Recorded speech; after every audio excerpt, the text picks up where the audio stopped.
কালকে ছিল ষষ্ঠীর রাত। আমরা 1:30টার সময় বেরিয়ে গেছিলাম ঠাকুর দেখতে, আমি, মেয়ে আর আমার বর।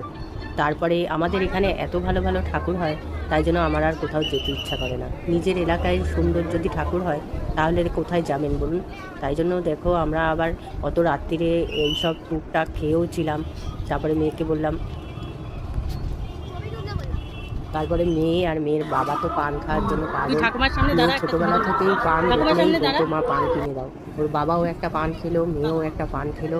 দেখো অত রাত্রিরে পান খাচ্ছে, আইসক্রিম খাচ্ছি, পুজোকালে যা হয় আর কি। আমি কিছু খাইনি, আমি খেয়ে দিয়েই বেরিয়েছিলাম, যেহেতু আমাদের তখন ষষ্ঠী রয়েছে, তাই জন্য লুচি তরকারি মিষ্টি সব খেয়ে দিয়ে বেরিয়ে পেট ভর্তি করে আমার আর কিছুই তখন খেতে ইচ্ছা হচ্ছিল না, শুধু প্যান্ডেল দেখেছি আর ঠাকুর দেখেছি।